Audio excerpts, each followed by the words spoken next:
Assalamualaikum warahmatullahi wabarakatuh. Alhamdulillah wa syukran lillah. La hawla wa la quwata illa billah. Ashhadu an la ilaha illallah wahdahu la syarikalah. Wa ashhadu anna Muhammadan abduhu wa rasuluh la nabiyya ba'dah. Allahumma salli wa sallim wa barik ala Muhammadin wa ala alihi wa sahbihi ajma'in. Rabbi shrah li sadri wa yassir li amri wahlul 'uqdatam min lisani yafqahu qawli. Rabbana zidna ilma warzuqna fahma. Mama-mama kami, ama-ama kami yang kami muliakan, kakak, adik, kemanakan, segenap yang hadir, seluruh dunsana yang mudah-mudahan dirahmati Allah Subhanahu wa Ta'ala. Kembali kita bersyukur kehadiran Allah Subhanahu wa Ta'ala yang masih memberikan rahmat dan nikmatnya kepada kita bersama, sehingga pada malam hari ini kita kembali dapat hadir pada acara wirid rutin kita, wirid rutin keluarga anak cucu nenek. Mudah-mudahan wirid pengajian ini memberikan manfaat bagi kita bersama. Salawat dan salam buat kita Nabi Muhammad sallallahu alaihi wasallam. Allahumma salli ala Muhammad wa ala ali Muhammad. Dunsana yang dimuliakan oleh Allah Subhanahu wa Ta'ala, mengisi pengajian singkat pada malam hari ini, mengingat sebentar lagi kita akan melaksanakan salat hari raya Idul Adha dan melaksanakan penyembelihan korban, maka dipandang perlu kita memiliki ilmu pengetahuan yang berkaitan dengan ibadah kurban. Ibadah kurban disebut juga dengan udhiyah. Udhiyah itu adalah sebutan bagi hewan kurban yang disembelih pada hari raya Idul Adha dan hari tasyrik dalam rangka mendekatkan diri kepada Allah Subhanahu wa Ta'ala. Hukum ibadah kurban ini terjadi perbedaan pendapat ulama. Ada ulama yang mengatakan hukum ibadah korban adalah sunnah muakkadah, sunat yang sangat dipentingkan, dan ini pendapat mayoritas para ulama. Ada ulama yang mengatakan bahwa ibadah korban itu wajib hukumnya, berpedoman kepada hadis Nabi, "Man kana lahu sa'atan", barang siapa yang ada padanya keluasan rezeki, walam yudahi, dan dia tidak berkorban, fala yaqrabanna musallana, maka janganlah didekati tempat solat kami.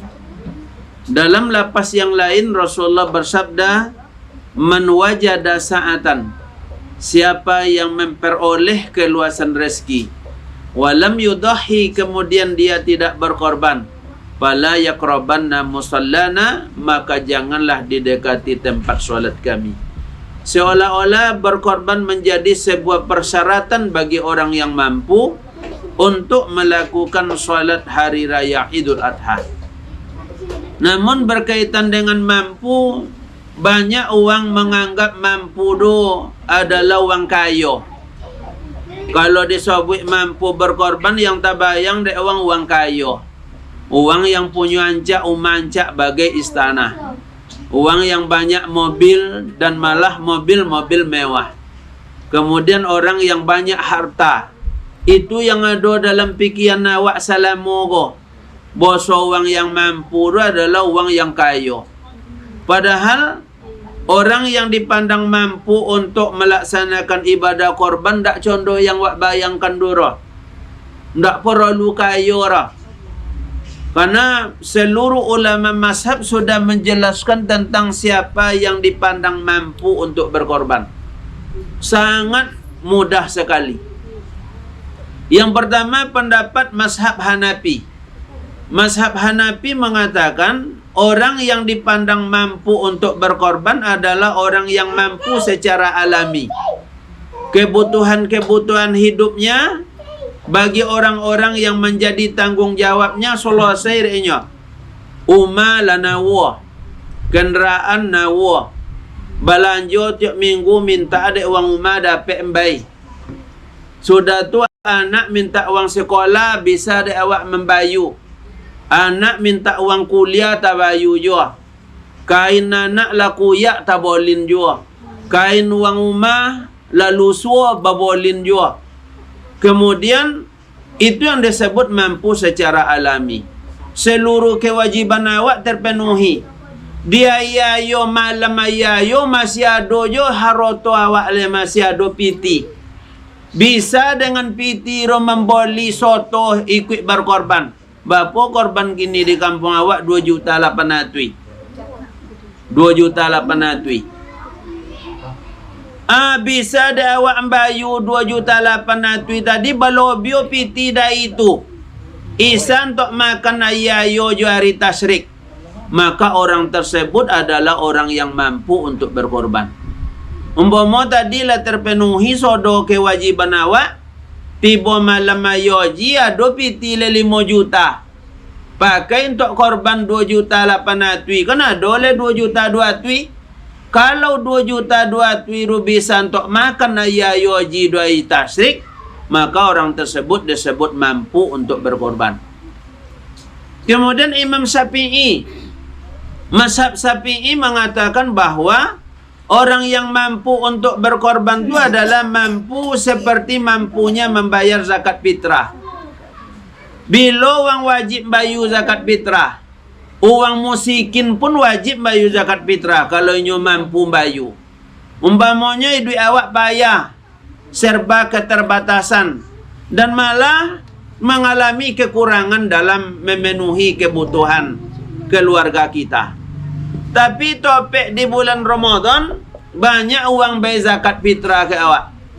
Pas ayo malam ayo Idul Fitri, dari zakat fitrah yang bayar uang tadi bisa de awak membayu zakat fitrah keluarga awak. Awak, bini awak, anak awak, dan uang yang menjadi tanggung jawab awak di rumah awak tadi. Sudah tu kalau biojo zakat fitrah yang bayar uang dole, bisa untuk makan ayayo Idul Fitri, maka orang tersebut wajib membayar zakat fitrah. Seperti itulah kata mazhab Hanafi orang yang mampu berkorban. Kalau dia ayayo korban 2 piti, sudah tu ikut wak berkorban. Tasisa piti dule bisa untuk makan nompe ai, ayayo haji dan hari tasyrik. Maka orang-orang tersebut kata mazhab Syafi'i adalah orang yang mampu untuk berkorban. Kemudian mazhab Maliki. Mazhab Maliki mengatakan bahwa orang yang mampu untuk berkorban itu adalah orang yang punya uang untuk membeli hewan korban walaupun berhutang dan tidak mengganggu terhadap kebutuhan keluarganya pada hari raya dan hari tasyrik. Kemudian mazhab Hambali mengatakan orang yang mampu berkorban adalah orang yang bisa mendapatkan uang untuk berkorban, kemudian walaupun dengan berhutang, dengan catatan dia yakin akan bisa melunasi hutangnya tersebut. Tapi tidak berhutang ke panitia korban loh, berhutang ke uang lain, bomo ke keluarga awak. Kalau ke panitia korban berhutang jadi korban uang lain, ya kan? Berhutang ke uang lain dengan catatan bisa membayar. Umpamanya pegawai ya dong kan ditemo bulan esok, bulan ko awak nak berkorban, boleh pinjam ke uang. Atau awak nak sawit, bulan ko atrek buah, tapi bulan esok nampak buah lobek, boleh berhutang, kemudian besoknya dibayar. Itu namanya yakin bahwa hutang untuk berkorban itu terlunasi. Sehingga dalam sebuah fikih muyassar dijelaskan bahwa orang yang mampu untuk berkorban itu adalah orang yang bisa membeli hewan kurban atau bisa ikut berkorban. Sudah tu lobionya bisa untuk makan keluarga pada hari raya Idul Fitri, Idul Adha, dan hari-hari tasyrik. Dari situ nampak bosok uang yang berkorban tu mampu ndak kayu maka suiro. awak kan salah pengertian. Ada piti awak 5 juta nak tolok berkorban di awak dah. Padahal masih ada lobionya 2 juta 2 bisa untuk makan keluarga kita. Hanya awak memandang yang wajib berkorban itu adalah orang-orang kaya. Tetapi orang-orang kaya tentu lebih pantas lagi berkorban dibandingkan dengan orang-orang yang mampu menurut seluruh mazhab, seluruh ulama mazhab tadi. Artinya awak menyampaikan, nak jen awak contoh nola je pendapat awak ndak kayu meronongnya ndak perlu korban. Nah, pendapat itu hilangkan. Karena ndak ada dalam ayat Al-Quran dan hadis yang menjelaskan bahwa syarat berkorban itu orang kaya. Tapi orang yang mampunya ulama contoh tadi. Bisa soto berkorban, lobionya bisa untuk makan ayayo Idul Adha dan hari-hari tasyrik. Cucu bawa tengok buktinya. Bahwa orang yang berkorban itu bukan harus orang kaya. Nabi Ibrahim kayonya, enggak. Yang suruh di Allah Ta'ala mengorbankan ke Ibrahim siapa nak inyo? Seorang jo naknya. Berarti musikin. Kalau dikorbankan dia onaknya tadi ndak ada onak seorang jo leh. Tetapi Allah perintahkan dia berkorban. Itu menunjukkan bahwa mampu berkorban itu sesungguhnya bukanlah orang kaya. Walaupun kekayaan itu merupakan pendukung untuk berkorban. Artinya yang menjadi faktor dominan uang berkorban itu ndak piti dah. Ndak kekayaan dah. Tapi yang menjadi yang dominan mempengaruhi seseorang untuk berkorban itu adalah keimanan dan ketakwaannya. Sehingga banyak uang yang bapiti. Banyak uang bapiti tapi ndak korban dah de apa. De iman ninyo ndak mendorongnya untuk berkorban dah. Banyak uang musikin. Payai dui. Malah bay de ona ketek-keteknya basimpan rawi de eru untuk berkorban. Dia bisa berkorban. Dan bukankah kita membaca kisah-kisah inspiratif? Tengok-tengok YouTube dibuat ketik situ kisah inspiratif untuk berkorban. Tahun dulu je ada orang yang pemulung loloknya di pelataran toko-toko uang. Awalnya loloknya di kuburan, kemudian akhirnya suruh dek uang lolok di pelataran tokonya. Berkorbannya siku kambing. Sudah berkorban siku kambing, kumpulan piti tahun potang ini berkorban siku sapi. Padahal dia hanya seorang pemulung. Membutiu-butiu bang bekas, tompe aqua, dijuirnya, kainnya lusua, tapi nyo ikut berkorban. Dia apanya ikut berkorban? Karena keimanan dan ketakwaannya. Sehingga Allah jelaskan, zalika, demikianlah perintah Allah untuk berkorban. Wa may yu'azzim sya'airallah, dan barang siapa yang mensyiarkan agama Allah Subhanahu wa taala, fa innaha min taqwal qulub, sesungguhnya itu berasal dari ketakwaan yang ada dalam hatinya. Sehingga berkorban ndak kayo yang menentukan, yang paling dominan adalah keimanan dan ketakwaan kita. Ada orang yang kayo ndak soto korban de apa karena tidak didorong oleh iman dan ketakwaannya. Tapi ada orang harotonya keteknya. Malah kalau nampak de orang payai dui, tetapi ikutnya berkorban de apa karena didorong oleh keimanan dan ketakwaannya. Intinya materi ko menyampaikan ke dun sana. Boso ibadah korban do jen menunggu kayo. Kalau nunggu kayo ndak wak akan berkorban-korban dah.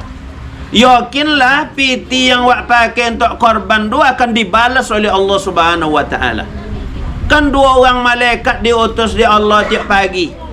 Yang seorang berdoa, ya Allah lipat gandakanlah pahala orang yang berimpak, termasuk orang berkorban.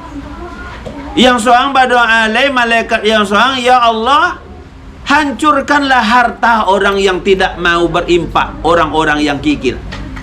Ada piti tapi Berimpak tak tolak, berkorban tak tolak. Malaikat yang kedua mendoakan, hancurkanlah harta orang-orang yang kikir itu. Yang mana wak nak ni doa malaikat yang mendoakan hancur harta, atau doa malaikat yang mendoakan agar dilipat gandakan hasil impak yang kita berikan di jalan Allah SWT. Dengan tidak menyebut, dengan tidak bertujuan menyebutkan amalan seseorang. Kalau kaidah ko dulu ndak loju bono usahanya. Tapi setiap bulan dia berimpak 1 juta untuk kepentingan biaya pendidikan Darun Naim. Cuba tengok, tambah ketek uang ko tambah banyak. Cuba tengok, melimpah dek motor tiap malam. Allah Subhanahu wa ta'ala tidak tidur dengan apa yang kita lakukan. Jadi yakinlah itu. Cuba tengok, wa asnala pay umrah, banyak manjue tanah. Ke tanah mana? Tanah lontong. Baju bahkan bajual.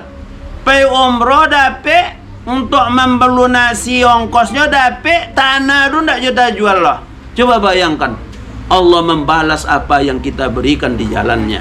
Oleh karena itu, kepada dun sana, kalau seandainya Allah berikan harta, jangan ragu. Mari kita melakukan amal-amal kebaikan. Jangan takut lo 5 juta bangnya 2 juta 800 habis tinggi 2 juta 2 lainnya tu takut nama. Takut itu adalah godaan iblis. Inna syaitan ya'idukumul faqra wa ya'murukum bil fahsya. Syaitan menjanjikan kemiskinan, tetapi wa innallaha ya'idukum maghfiratan wa fadlah. Allah menjanjikan ampunan dan karunia yang lebih banyak dari apa yang kita berikan. Oleh karena itu, dalam suasana ini tentu tidak lupa kita menyampaikan. Dalam arti, kalau tidak ada kebutuhan-kebutuhan wajib kita, sekolah nak ndak leh, rumah lah nawa, Honda lah nawa, motor rancak lah nawa, jangan berpikir jangan tak korban boleh. Bau hutang tak beli motor apa bisa? 5 juta sebulan nisa. Bau hutang tak korban? Kenapa tak bisa? Ini adalah suatu hal yang aneh dalam kehidupan kita sebagai seorang mukmin dan seorang muslim. Tapi kalau seandainya dan yang menentukan itu adalah kita masing-masing. Ndak lo menyuruh dun sana do yang payah harusnya berkorban ndak. Tapi ukurlah apakah kita mampu menurut pandangan Allah dan Rasulullah sallallahu alaihi wasallam. Kalau seandainya mampu menurut pandangan Al-Qur'an dan sunnah Nabi, mari kita berkorban. Tapi kalau seandainya tidak mampu, berdoalah kita kepada Allah agar Allah memberikan kemampuan sehingga pada tahun-tahun berikutnya kita bisa berkorban. Kemudian bagi yang berkorban, wa ingatkan balik, pahala 1 ekor kambing bisa untuk 1 keluarga. Baik keluarga itu sedikit maupun keluarga itu banyak. Baik keluarga kita masih hidup maupun keluarga kita sudah meninggal. Berkorban wak siku kambing doa untuk keluarga awak. Dan itu rahmat yang sangat luas dari Allah Subhanahu wa taala. Sehingga Nabi dohan Nabi sallallahu alaihi wasallam kabsaini amlahaini. Nabi sallallahu alaihi wasallam berkorban setiap tahun itu 2 ekor kambing. Dia sembelih 1 ekor dengan doa, ya Allah, Allahumma taqabbal min Muhammadin wa ali Muhammadin. Ya Allah, terimolah korban ko ya Allah dari Muhammad dan untuk seluruh keluarga Muhammad. Jadi awak berkorban, kita memberikan dan meluaskan pahala korban itu kepada keluarga kita. Adon sona awak yang payah ndak isa berkorban, dapat pahala dari korban awak tu. Ada ya awak oma awak yang tak berkorban, dapat pahala, baik yang hidup maupun yang mati. Dotu awak, nini awak nela mati, dapat pahala. Makanya hilangkan pemahaman kita seperti dulu. Dulu kan pahalanya dikapling untuk orang yang punya nama. Tahun ko loki korban, no pahala untuk laki. Siapa korban tahun ko bangnya dayannya laki. Berarti ndak bininya memiliki pemahaman bahwa pahala untuk laki. Ndak ada untuk inyor. Sudah tu tahun esok siapa korban tahun ko bangnya dayan juanya. Ndak mosak bang tahun ko nya. Sebab tu abang tawi pahala tawinya. Sehingga tahun esok harus lebih bini. Pahala untuk bini lah. Tu tahun cek lai anak nen tua lo nuntui. Ayah ju amak atau winya dan lainnya. Karena memandang pahala itu di kapling-kapling. Padahal pahala berkorban, satu orang yang berkorban bisa untuk seluruh keluarga pahalanya. Dia kini ubah. Sehingga bapa banyak pahala. Dotu awak dape, nini awak dape, oya awak dape, oma awak dape, koka awak dape, odio awak dape, sodo keluarga dape. Sehingga bersyukur jugalah kita kalau seandainya ada keluarga kita yang ikut berkorban. Oleh karena itu kepada segenap keluarga yang kan berkorban di tahun nikah, berdoa laki Allah ketika selesai disembeli, bismillahirrahmanirrahim, Allahu Akbar, Allahumma taqabbal min sabiqna muawak. Mamanya datua, Allahumma taqabbal min Sahril Khatib